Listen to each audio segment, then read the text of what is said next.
Hello दोस्तों, आज हम आपके लिए जो एचवीएसी से रिलेटेड वीडियो लेके आए हैं। इस वीडियो में हम बात करेंगे डस्ट कलेक्टर। हम एचवीएसी सिस्टम में एएचयूज के साथ डस्ट कलेक्टर की जरूरत क्यों पेश आती है और इसके अलावा जो डस्ट कलेक्टर ये काम कैसे करता है, इसके मेन पार्ट्स कौन कौन से होते हैं और सबसे अहम इसके एडवांटेजेस क्या है। इसमें जो ऑटो क्लीनिंग का सिस्टम है वो बहुत जबरदस्त एक सिस्टम है, जिसकी वजह से हम जो फिल्टर इस्तेमाल करते हैं वो ऑटो क्लीन होते हैं। तो इसके ऊपर हम कंप्लीट वीडियो लेके आए। ये बेसिकली बोर्ड के ऊपर है, हमने इसकी इंस्टॉलेशन करनी है तो किस तरीके से करें और हमें इसकी जरूरत क्यों पेश आती है। तो स्टार्ट करते हैं आज की वीडियो।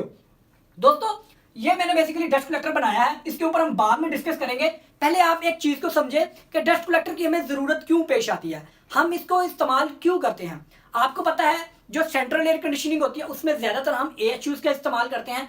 एएचयूज जो होते हैं हमारे, ये मैंने एएचयू बनाया है, ये एक से ज्यादा रूम्स को सर्व करते हैं। मिसाल के तौर पे 10 से 15 एएचयूज हो सकते हैं, रूम्स हो सकते हैं, सॉरी, एक एएचयू 10 से 15 रूम को सर्व कर रहा है। ठीक है, अब उन 10 से 15 रूम्स के अंदर एक रूम ऐसा है जिसके अंदर आपकी मतलब कि मशीनरी लगी हुई है, कोई ऐसी लेथ मशीन है, उसके अलावा सीएनसी मशीन जिसको बोलते हैं, या आपके वुडन वर्क जो होता है उसकी मशीनरी है, जो आपके एयर में बहुत ज्यादा डस्ट या फिर आपकी जो जिसके ऊपर आप वर्किंग कर रहे हैं उसके पार्टिकल्स, आयरन पार्टिकल्स या वुडन पार्टिकल्स, छोटे छोटे जो जर्रात होते हैं वो आपके यानी कि एयर में मिक्स हो जाते हैं। अब वो 10 रूम्स के अंदर एक रूम ऐसा है जिसके अंदर ये मशीनरी लगी हुई है, लेकिन अगर हम उसमें सेंट्रल एयर कंडीशनिंग कर रहे हैं तो फिर क्या होता है कि आपकी रिटर्न एयर उन 10 सेंट्रल एयर कंडीशनिंग जो रूम्स है उनकी जो रिटर्न एयर है अगर हमारी उन रिटर्न एयर्स के साथ मिल जाएगी तो फिर क्या होगा, जो आपके इस रूम के रिटर्न एयर के पार्टिकल्स होंगे वो आपकी मेन रिटर्न की लाइन के साथ वो एएचयू में आ जाएंगे। जब एएचयू में आएंगे तो एएचयू में प्रॉब्लम क्या होने वाली है, जाहिर सी बात है वहां तो बहुत ज्यादा डस्ट है। अगर वुडन वर्क्स है तो आपको पता ही है, या सीएनसी की लेथ मशीन है या कोई भी है उसमें बहुत ज्यादा डस्ट होती है मशीनरी के अंदर जहां पे काम होता है। अब वो क्या होगा, वो आपका एएचयू, अगर आपने फिल्टर तो इस एएचयू में भी लगाए हुए हैं, लेकिन वो जब आपकी रिटर्न एयर में शामिल होगी डस्ट, वो आपके बार बार ये फिल्टर को चोक करेगी। आपको बीएमएस सिस्टम से वो बार बार आपका एएचयू फिर वो क्या करेगा, वो अलार्म देगा, डर्टी फिल्टर का अलार्म देगा।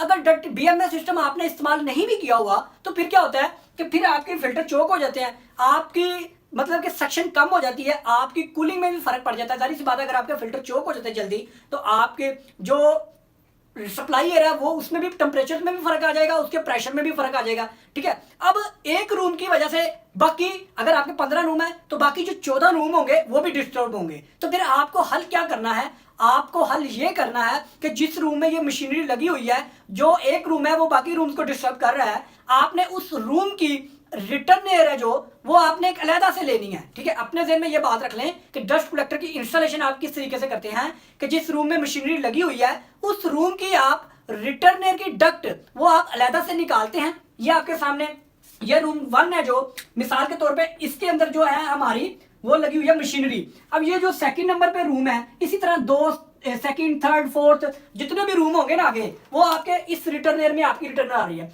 लेकिन इसमें मशीनरी लगी हुई है हमारी, वो मशीनरी जो है वो इस रूम में लगी हुई है। हम चाहते हैं इस रूम की जो रिटर्न है वो हमारी साफ हो जाए पहले हमारे मेन एएचयू में जाने से पहले।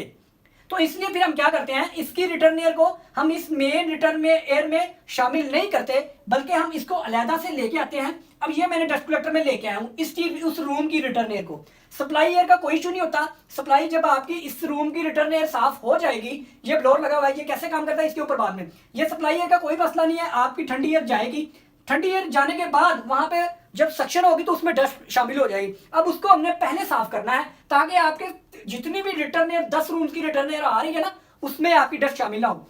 उस मकसद के लिए हमने ये डस्ट कलेक्टर का इस्तेमाल किया है। अब ये काम कैसे करता है, इसके मेन पार्ट्स और इसको जो ऑटो क्लीनिंग का सिस्टम है ना वो क्या है, इसके ऊपर डिस्कस कर लेते हैं। ये आप देख रहे हैं ये रूम से हमारी रिटर्न एयर आई, ये इसके अंदर हमारे पार्टिकल्स हैं, इस रूम के इस जो रूम से आ रही है इसके अंदर हमारे डस्ट जो पार्टिकल्स हैं, डस्ट के कह लें, वुडन के कह लें, आयरन के कह लें, वो हमारे इसके अंदर पार्ट। अब ये डस्ट कलेक्टर आ गया, ये इसकी मेन बॉडी है बाहर की एक्सटर्नल। अब इस बॉडी के अंदर हमने इसके 2 पार्टीशन की होती हैं, एक हमारा या देख रहे हैं एक हमारे डर्टी एयर का पार्टीशन होती है, एक हमारी क्लीन एयर की पार्टीशन होती है। ये आप देख रहे हैं बिल्कुल सील होती है, यहाँ की एयर आपकी यहाँ मिक्स नहीं हो सकती। लेकिन अब ये जो मैंने फिल्टर लगाया ना, बैग फिल्टर, अब ये बैग फिल्टर भी हो सकते हैं, ये ट्यूब फिल्टर भी हो सकते हैं, जो ट्यूब की सूरत में जैसे ट्यूब रॉड होता है उसकी मदद सूरत में भी हो सकते हैं। ये हमने बैग फिल्टर का इस्तेमाल किया। अब ये फिल्टर लगे हुए हैं, ये हमारा, ये आप देखें रिजर्व एयर हेडर है, ये रिजर्व एयर हेडर है, इसके अंदर हमारा हाई प्रेशर एयर होती है। अब ये किस मकसद के लिए होती है उसके ऊपर मैं बाद में बात कर लूंगा। ये आप देख रहे हैं ये रिटर्न एयर आ रही है, इन बैग फिल्टर के ऊपर से गुजरती है। जब ये ब्लोअर लगा हुआ है ना, ये ब्लोअर सक्शन कर रहा है आपके इस रूम की एयर को, एयर यहाँ से आ रही है, एयर यहाँ से आ गई हमारी, ठीक है। अब ये एयर यहाँ से इन हो रही है, अब यहाँ से इन हुई तो अब ये फिल्टर के एक्सटर्नल साइड से, यानी कि बैग है, ऊपर से सील है, आपका कॉलर लगी हुई, प्लेट लगी हुई, प्लेट के साथ आपके बैग फिल्टर सील है, लेकिन बैग फिल्टर है ऐसे गोल गोल फिल्टर है। एयर आपकी इस रूम से आई, जब ये बैग फिल्टर है, इसके बाहर की साइड से आपकी डस्ट होगी ना, जो फिल्टर है, फिल्टर में से एयर गुजर जाती है, ठीक है। बाहर की साइड पे आपके डस्ट इसके चिपक जाएगी। अगर आपके ज़रात ज़्यादा हैवी हैं तो वो ऑटोमेटिकली इसकी बकेट में आ जाएंगे, लेकिन जो छोटे ज़रात होंगे वो बैग फिल्टर के साथ चिपकते जाएंगे, ठीक है। लेकिन जो आपकी एयर इसमें से गुजर रही है वो फिल्टर एयर आपकी यहाँ से है, ये रिटर्न एयर, अभी ये कूल नहीं हुई, सिर्फ फिल्ट्रेशन हुई है। ये जो हमारा ये क्लीन एयर पार्टीशन का एरिया है, अब यहाँ से ये ब्लोअर लगा हुआ है, इस ब्लोअर को ये आपकी मेन रिटर्न में दाखिल कर देता है। हमने इसी मकसद के लिए किया था कि सिर्फ इस रूम की एयर क्लीन हो, वो हमारी क्लीन हो गई। अब जाहिर सी बात है जब ये एयर क्लीन हुई तो इसकी जो डस्ट थी वो आपके फिल्टर्स के ऊपर आ गई। तो अगर हमें ये फिल्टर भी बार बार खुद जाके सर्विस करने हैं तो फिर हम इसको एएचयू में ही लगा लेते। अब हमने इससे यही फायदा लिया है कि हमने इसको ऑटो पे रख दिया। अब ऑटो पे कैसे रख दिया, आपको पता है कि जो डीपीएस स्विच होते हैं, डिफरेंशियल प्रेशर स्विच होते हैं, वो आपके प्रेशर के जो दो डिफरेंस प्रेशर होते हैं उनको मेयर करते हैं, उसके बाद वो ऑपरेट होते हैं। यानी कि आपकी सक्शन साइड और डिस्चार्ज साइड की वो एयर को सक्शन सेंस करते हैं, उसके बाद वो ऑपरेट करते हैं। आपके जो भी आपने आउटपुट लेनी होती है उसके ऊपर कंट्रोलर लगा होता है, ठीक है। यानी कि डिजिटल और एनालॉग भी हो सकते हैं। अब ये देख रहे हैं जब हमारी आपकी एयर इस पे से गुजरेगी प्रेशर फिल्टर से ऊपर से, अब ये फिल्टर अगर चौक हो जाते हैं तो आपका ये यहाँ पे प्रेशर आपका कम हो जाएगा, यहाँ पे प्रेशर बढ़ता रहेगा, यहाँ पे कम हो जाएगा। तो आपका प्रेशर डिफरेंस तो हो गया, जितना आपने सक्शन प्रेशर सेट किया हुआ था, जितना आपने डिस्चार्ज प्रेशर यानी कि फिल्टर से पहले का और फिल्टर के बाद का, तो फिर आपका डिफरेंस हो गया। जब आपके फिल्टर चौक होंगे आपकी सक्शन कम हो जाएगी क्योंकि फिल्टर से ऊपर से गुजर नहीं रही मजीद देर। तो फिर आपका क्या ऑपरेट होता है, फिर आपका ये सोलेनॉइड एक वाल लगा होता है जो आपका एक्चुएटर है, यानी कि आपकी आउटपुट डिवाइसेस है। फिर वो आपका जो डिफरेंशियल स्विच है, डीपीएस स्विच है, वो आपके मोटराइज वाल को ऑपरेट करवाता है। मोटराइज वाल ये मैंने आपको कहा था रिजर्व एयर हाइडर है, ये इसके अंदर हाई प्रेशर एयर होती है। जैसे ही आपकी सोलिनॉइड वाल्व ऑन होता है तो वो आपके हाई प्रेशर एयर को इन बैग्स के ऊपर हाई प्रेशर से ऊपर से प्रेशर मारता है, यानी कि आपकी एयर से क्लीनिंग करता है आपके इन बैग फिल्टर की। तो जो बैग फिल्टर आपके साफ हो जाते हैं, जितनी भी डस्ट होती है वो आपके इस बॉटम में बकेट में आ जाती है। अब इसमें भी दो तरह की होती है इसकी बकेट, एक ऑटो कंट्रोल होती है, अगर उसके वेट को भी सेंस करती है, उसके लेवल को भी डस्ट के सेंस करती है। अगर वो लेवल अप हो जाता है या वेट ज्यादा हो जाता है तो फिर इसके नीचे एक गेट लगा होता है, उसको ऑटोमेटिकली खो के इसके नीचे एक बकेट होती है उसमें चला जाता है, गेट होता है। या फिर आप ये हमने इसको मैनुअली बनाया है कि जब आपकी ये बकेट फुल हो जाएगी आप इसको खोलेंगे और इसकी डस्ट को निकाल लेंगे।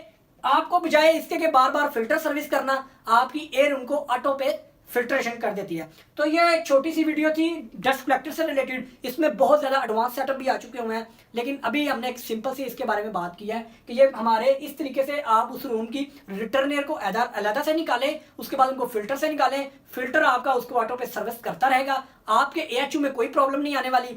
बाकी एक रूम की वजह से आपके 10 रूम भी डिस्टर्ब नहीं होंगे क्योंकि वहां पे भी आपकी कूलिंग का कोई इफेक्ट नहीं होगा, क्लीनेस का भी कोई मसला नहीं होगा। तो बेहतर है आप अगर किसी जगह पे इंडस्ट्री में हैं जहां पे इस तरह के इश्यू आ रहे हैं तो आप इन डस्ट कलेक्टर्स का इस्तेमाल करें। तो दोस्तों ये थी आज की वीडियो। अगर वीडियो आपको अच्छी लगी तो हमारे इस चैनल को सब्सक्राइब कर लें और बेल आइकन के बटन को लाजमी प्रेस करें ताकि एचवीएसी से रिलेटेड जो भी वीडियो अपलोड करूँ आपको नोटिफिकेशन में मिल जाए।